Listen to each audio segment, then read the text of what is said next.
on 92.3 Nigeria Info.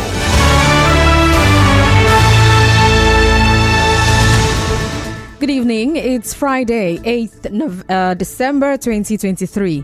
Peace is the path to the prosperity of a nation. Let peace reign. On the news this evening, Rivers State Information Commissioner speaks on reconciliation efforts between Governor Fubara, FCT Minister. Activist advises Governor Fubara against national politics amid legislative crisis. Lawyer disapproves of multiple court cases in Rivers Assembly leadership tussle. CBN warns against circulation of fake Naira notes. On the foreign scene, Russian President Putin to run for election in 2024. I am Constance Mega. The Rivers State Commissioner for Information, Joe Johnson, says Governor Siminalayi Fubara still respects the FCT Minister and former governor of the state, Nyesom Wike. Mr. Johnson said this on Arise Television today while speaking on reconciliation efforts between the state governor and Mr. Wike. Governor Sim Fubara still acknowledges the fact the Minister of the Federal Capital Territory is his master. He calls him Oga as a matter of fact, so he still respects him. And when a father and a son quarrels, there will always be room for reconciliation. I'm sure Governor Sim Fubara is in charge and is in control of the affairs of the state, fully in charge, 100%. I don't know how anybody else will be controlling when he's the chief executive. Well, recall that yesterday, Rivers State Governor Siminalayi Fubara said he will not surrender his mandate to intimidation and blackmail. In the meantime, an activist, Celestine Akpobari, has advised Governor Fubara not to be persuaded to play national politics following the crisis between the state legislative arm of government and the executive arm. Mr. Akpobari, who was a former Kana local government chairman, said this in an interview. It should stay away from national politics. But that is the drain, that is the conduit that are eating deep into the resources of Rivers State. Lagos don't play that kind of politics with their state money. Peter Dili play national politics with our money. Amechi play national politics with our money. We can play national politics with our money. It should not be casual. It's not body to convince him to dabble into national politics if he want to write his name in gold, if he want to develop the state. Well, Mr. Akpobari also stressed the need for Governor Fubara to extend his developmental projects to all the senatorial districts of the state and create more tourist cities to attract investors to the state. Advise the governor. I'm not sure that he expected the kind of support he's getting from Rivers people. The only thank you he will give to Rivers State is good governance, which has eluded the people for a very long time. If the governor really want to develop Rivers State, I can tell you that if he will not be able to give us a Dubai, he will give us a Kigali, he will give us a Rwanda. And the first is to ensure that the one city-state syndrome that has afflicted this state is discarded. In another development, a development communication expert, Ihejirika Walter, has called on elder statesmen in Rivers State to intervene in the political crisis involving Governor Fubara and the FCT Minister Nyesom Wike. Professor Walter, in an interview, said if the political crisis, if not properly managed, is capable of disorganizing the developmental programs of the governor. The situation and use their wisdom to find ways of solving this political impasse. But not only the elders, a lot of other key stakeholders are also religious leaders, for instance, also have a role to play. So they ought to also help in finding ways to solving this. When there is conflict, there is need for mediation. So the elders of the state, the religious leaders in the state, and also the leaderships of the parties should really rise up to the occasion and mediate in order to resolve this.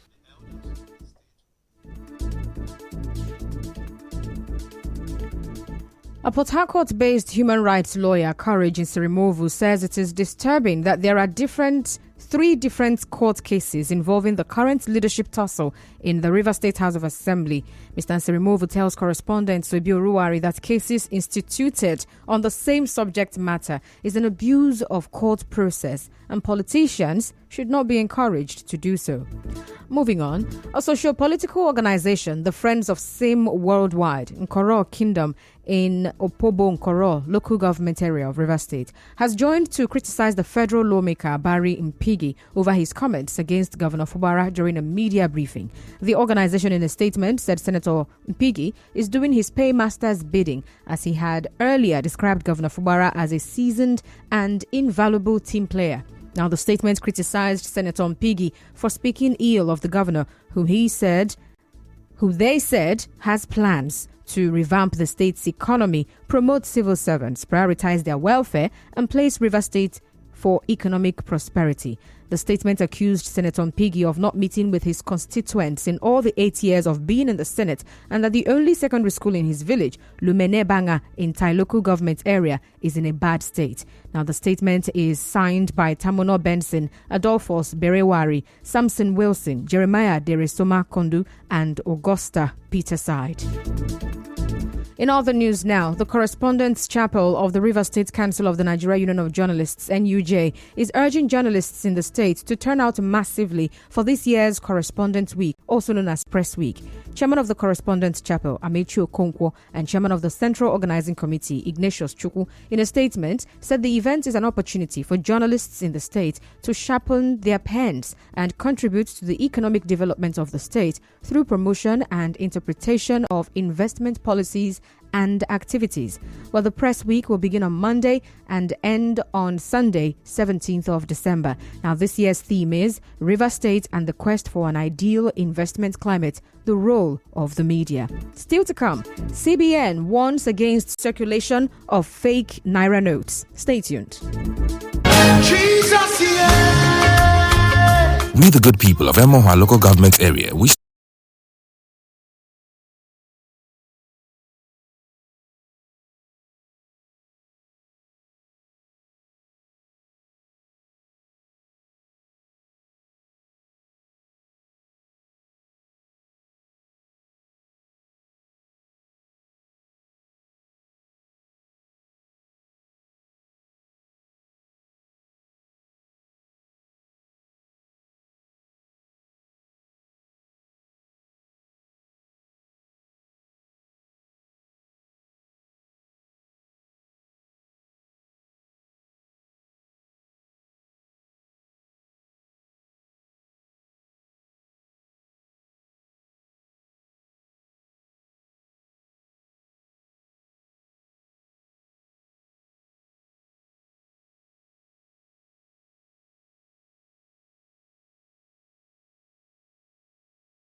Thanks for staying with us. And now to the rest of the news. The Central Bank of Nigeria, CBN, says fake naira notes, especially higher denominations, are being circulated by some individuals for transactions in food markets and other commercial centers across major cities in the country. Well, the Apex Bank's acting director, corporate communications, Sidi Ali Hakama, said in a statement that it is an offense punishable by a term of imprisonment of not less than 5 years for any person to falsify, make, or counterfeit any banknote or coin issued by the CBN, which is legal tender in Nigeria. Away from that, the Rivers State Response Team on Violence Against Women and Girls says it recorded 186 cases of gender-based violence so far this year. Coordinator of the response team, Tombaridum Kakote, tells our gender correspondent that they had 89 cases between January and June and 97 cases between July and 3rd of December. This is cases reported to the response team directly outside the data of the police, NAPTIP, hospital and other organizations. Those that have suffered sexual and gender-based violence very much this year are those between 18 and 45 years, 132 of them. Those below 18 years, minus 35 of them. Those at the age of 46 and above, 19 of them. We have 15 males so far this year, an increase in the male figures coming up to report. But Mr. Adumka Kote also said the response team had reported cases of sexual abuse and human trafficking from schools, worship centers and markets, among other places. Although this is far low, because as of last year, the team recorded 617 cases. I think what is bringing down the number of reports is majorly because of the delayed justice the survivors face. They say justice delayed is justice denied. These survivors, sometimes they just feel, I shouldn't continue in this. We have cases in court that have lasted for over 3 years now. As you may know, the ongoing 16 days of activism against gender-based violence began on 25th November, the International Day for the Elimination of Violence Against Women, and will end on 10th December, Human Rights Day. Well, the theme for this year is Unite, Invest to Prevent Violence Against Women and Girls. Government Secondary School Eneka Old Students Association says it will do what it can to enhance the quality of learning and improve the standard of amenities in the school. President General of the association, Chibeoso Aholu, said this in a briefing with newsmen today. He said the association has the responsibility to give back to the school. Now, he called on former students of GSS Eneka to join hands in making the school a conducive place for learning so that students will abstain from all forms of social vices. Whatever we can do, let anyone that passed through the walls of that school join hands together with us to support the younger ones by looking at doing an e-library in the school, given the modern trend. We're looking at try to see how we can get the students to be involved in more sports activities of the school, have a good football pitch, have a good lawn tennis arena, have a good basketball pitch, and all of that. We are looking at whatever we can do to enhance the quality of learning, to enhance the standard of amenities in the place. Well, our correspondent reports that the Government Secondary School Eneka Old Students Association will be visiting the Home for the Elderly tomorrow and will hold a Thanksgiving service at St. Silas Anglican Church, Eneka, on Sunday. Mr. Aholu spoke on this. Very soon, the school will be 50 years, meaning that we have come of age. We have every reason to thank God for how far God has brought us. That is why we deem necessary to share this gratitude that we have to God with the public, to say Jesus and Eneka Old Students Association will be going to thank God for His mercies, for His grace, His faithfulness upon our lives, our families, our career, our businesses, our endeavors in life. And now, we'll bring you news from around the world. President Vladimir Putin of Russia says he will stand again for a fifth term in office. He announced it at an awards ceremony for participants of the full-scale war he launched against Ukraine in 2022, as dates for the presidential election in Russia. On the news this evening, you heard that the Rivers State Information Commissioner has spoken on reconciliation efforts between Governor Fubara and the FCT Minister, Nyesom Wike. An activist, Courage in Sirimovu, has advised Governor Fubara against national politics amid legislative crisis. A lawyer has disapproved of multiple court cases in the Rivers State's Assembly leadership tussle. And the CBN has warned against the circulation of fake Naira notes. On the foreign scene, you heard that Russian President Vladimir Putin says he will run for a fifth term in office in 2024. The news was edited by Martha Okerenkem. To reach the news team, send an SMS or WhatsApp to 0808 721 7215. I am Constance Mega. Thank you so much for listening. Good evening.